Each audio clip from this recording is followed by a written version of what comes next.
My boyfriend is a lawyer. This happened about a decade ago when I was working at a budget property. We had a regular guest who stayed frequently with her dog, which required a muzzle for reasons unknown to us but which I assume are easily guessed. She was always really sweet, so it was a surprise when she flipped. She had come down to extend her stay, and because there was a sold-out concert in the area, the rate was about quadruple what she'd had for the previous few nights. She paid a half-day rate at her final night's rate for a 3 p.m. checkout. We had enough rooms that we could make that work for a room or two in a pinch, even when we had few or no rooms left for a given night.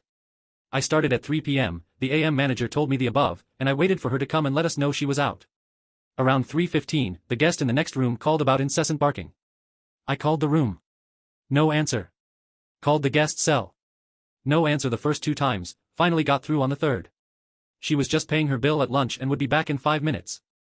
At 3:30, she walked in. I went to authorize the half-day and told her she needed to be out. Her card declined. She asked sweetly to be let into the room to get her dog and her stuff and then we could try the card again. I declined and asked her to either provide another card or someone's contact info to send a CCA. She flipped out. Started yelling and screaming and accusing us of animal cruelty and holding her dog hostage. She was outraged we would dare question if she has enough money just because her card declined, or insinuate that she might take her stuff and leave without paying. When I wouldn't budge, she said she'd go to the ATM and deposit some cash. At 4, I started calling her phone. No answer.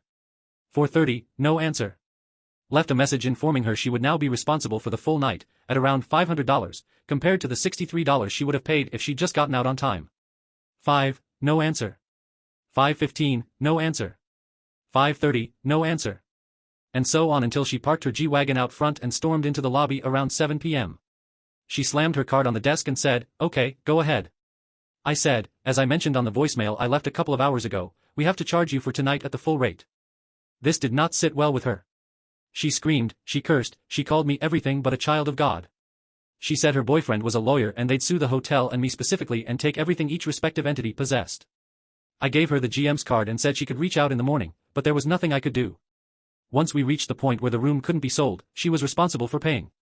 Especially because we ended up at -3 in the time she was doing whatever the fuck, so there was potential for an expensive walk, partially, because of her.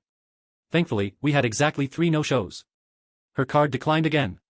After 20 minutes or so of me standing my ground, she gave me her boyfriend's email address, and we had a CCA in 5 minutes. It went through, and she got her dog and her shit and left. He did try to do a chargeback, but we had a CCA on file and surveillance footage of her in the lobby with timestamps, and it wasn't Amex, so we won it. In the end, she did leave a review, but it was so clearly retaliatory that it was actually taken down after we reported it. She said we had thousands of roaches marching single file down the hallway, rats roaming the whole building, homeless junkies passed out in the entranceway to the rooftop bar, and wrote out a version of our conversation about the extra night charge calling me out by name that I can only describe as transcendentally racist. I promise I did not say, "Yeah motherfucker, we gon' be charging you dat extra night and day ain't shit you can do about it, ho." The GM didn't want to DNR her, corporate wanted us to extract money from whoever wanted to pay it, including another guest who I personally DNR'd without asking for, calling several people at the desk and reservations the N-word with the hard R, who the GM at corporate's behest asked me to call up personally and beg to come back because she had a long stay booked, but in the end, we made it happen. They never did sue us.